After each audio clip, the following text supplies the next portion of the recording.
Hello, and welcome to the first installment of the weekly Health Insurance News Roundup, brought to you by Health Insurance Online.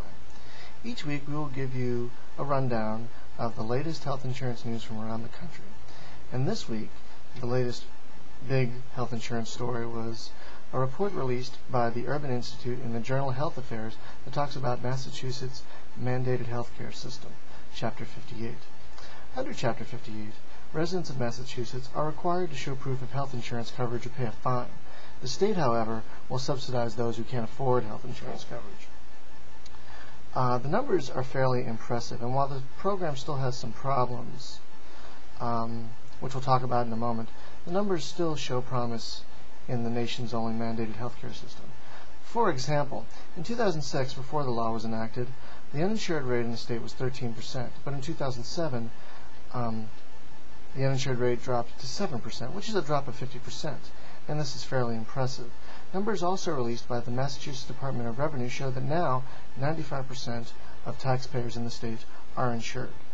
The numbers of low-income people who have had access to health care also increased from 79% to 83%. Another important benchmark, people who said they didn't receive adequate health care due to cost, dropped from 27% in 2006 to 16% in 2007. These are all impressive numbers and show that Massachusetts' healthcare system is indeed working for the most part, but there are some problems. For example, the initial cost thought of for this program was supposed to be $725 million. However, the first year, the cost ended up being $869 million, which is a difference of $144 million. State legislators hope to fill the gap in the cost with a $1 per pack cigarette tax. The big problem I came across in my research, though, was outlined in the Boston Globe in an article entitled, A Bug in Healthcare Law, Newly Insured Outspace Available Doctors. In this article, the author goes on to dictate how, because of the lack of available doctors in the state, people who now have insurance and want basic health care have long waiting lists, long waits. For example,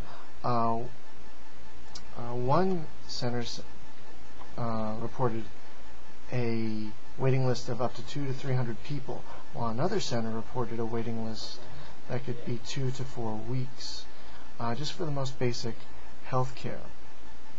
So this has basically highlighted a problem that was part of the health insurance system in Massachusetts before the law took place. But now that it's shown a light on it, legislators are taking note, and they have enacted a plan to recruit 100 doctors over the next 5 years. So hopefully, even with these problems, the Massachusetts law will show the rest of the country that universal health care coverage can work. Moving on from that topic, the next topic that seemed to be getting in the news this week was online health records, specifically Google Health. In one article entitled, Is Google Good for Your Health Records?, the authors of the article list a series of basic questions that average Americans might ask of a service like Google Health, such as, do doctors recommend using a service like this, or is Google Health secure? The authors, as they go through these questions, seem somewhat skeptical of a service like Google Health and bring up the big concern about privacy, which has been on everyone's mind since this launched. But for the most part, they ask good questions. However, in the next article, Online Health Records, What's the Big Deal?, over on eWeek, the author seems to have a problem with the way mainstream media is looking at the privacy of these health records, and he equates online health records with online banking in that it's secure, not everyone can see it, and only people with your login and password can see the information. But he seems to think that the media is fear-mongering, and for the most part I think he's effective in getting his point across that for the most part online health records are safe, even though they're not covered by government regulations.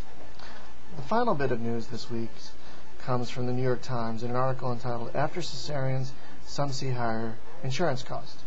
The article goes on to say that women who had either elective or non-elective cesarean births were either denied coverage outright or saw a rise in their health care premiums. And this has made them feel discriminated against because a lot of times the cesarean was not elective. It was for health reasons. But